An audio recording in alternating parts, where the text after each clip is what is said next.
Welcome to the big bench daily. हाल ही में एसोसिएशन ऑफ डेमोक्रेटिक रिफॉर्म्स यानी कि ADR and new election watch यानी कि एनईडब्ल्यू ने हमारे देश के सिटिंग एमपीज यानी मौजूदा सांसदों को लेकर एक रिपोर्ट जारी की है। एडीआर एक इंडिपेंडेंट संस्था है जो डेमोक्रेटिक रिफॉर्म्स की दिशा में काम करती है। लोकसभा और राज्यसभा मिलकर टोटल 763 सांसद के एफिडेविट की एनालिसिस के बाद यह रिपोर्ट पब्लिश की गई है। कुछ सांसदों के डेटा अवेलेबल नहीं थे, इसलिए उनकी एनालिसिस नहीं की जा सकी। एडीआर की इस रिपोर्ट में बताया गया है कि 763 में से 306 यानी 40% मौजूदा सांसदों के खिलाफ आपराधिक मामले दर्ज हैं। 306 में से 194 यानी कि 25% सांसदों पर गंभीर धाराओं के मुकदमे चल रहे हैं। इनमें हत्या के प्रयास, अपहरण और महिलाओं के खिलाफ गंभीर अपराध के मामले दर्ज हैं। ये डिटेल सभी सांसदों के एफिडेविट में मौजूद है। आइए अब इस डेटा की फर्दर एनालिसिस करते हैं।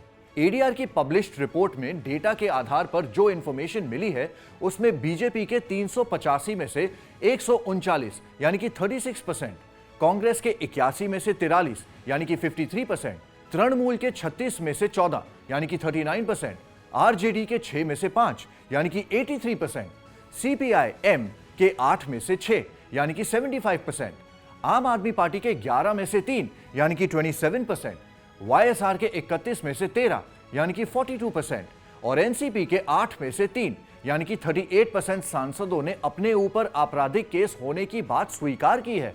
अगर इस डेटा को स्टेट के आधार पर एनालाइज करें तो आपराधिक मामले वाले सांसदों में लक्षद्वीप नंबर 1 पर है, क्योंकि वहां के अकेले एमपी पर गंभीर आपराधिक केस दर्ज है। दूसरे नंबर पर है केरल। केरल के 29 सांसदों में से 23 यानी कि 79%, बिहार के 56 में से 41 यानी कि 73%, महाराष्ट्र के 65 में से 22 यानी कि 34% और यूपी के 108 में से 37 यानी कि 34% सांसदों ने अपने एफिडेविट में आपराधिक केस की बात स्वीकारी है। अब बात करते हैं गंभीर अपराध वाले सांसदों की, जिसमें बिहार नंबर 1 पर है।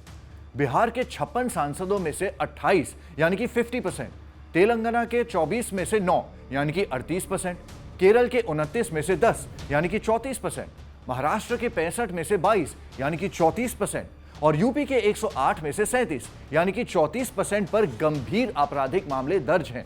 सीरियस क्राइम के मामले में 11 सांसदों के ऊपर हत्या, 32 सांसदों पर हत्या का प्रयास, जबकि 21 सांसदों पर महिला के खिलाफ अपराध के मामले दर्ज हैं। इन 21 सांसदों में से 4 सांसद पर रेप के मामले दर्ज हैं।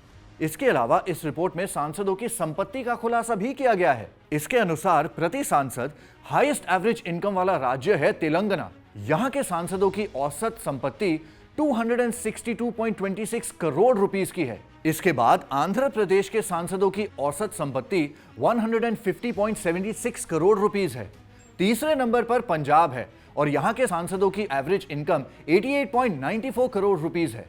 इसके अलावा त्रिपुरा के सांसदों की 1.09 करोड़ रुपीस और मणिपुर के सांसदों की 1.12 करोड़ रुपीस है।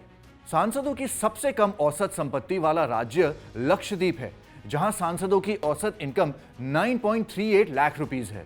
अब द बिग बेंच पर बैठकर सोचने वाली बात यह है कि भले ही हम दिन रात राजनीतिक पार्टियों को कोसते हैं, दागी सांसदों पर सवाल उठाते हैं, लेकिन सच तो यह है कि इसके लिए नेताओं के साथ साथ जनता भी उतनी ही जिम्मेदार है, जो अपने उम्मीदवारों की सच्चाई जानने के बावजूद उन्हें वोट देती है। जिस दिन जनता वोट देना बंद कर देगी, उस दिन से राजनीतिक पार्टियां ऐसे सांसदों को टिकट देना भी बंद कर देंगे। आपके इस टॉपिक पर क्या थॉट्स हैं, हमें कमेंट सेक्शन में जरूर बताइए। और ऐसे और इंटरेस्टिंग वीडियोस देखने के लिए देखते रहिए द बिग बेंच, बैठ के सोच।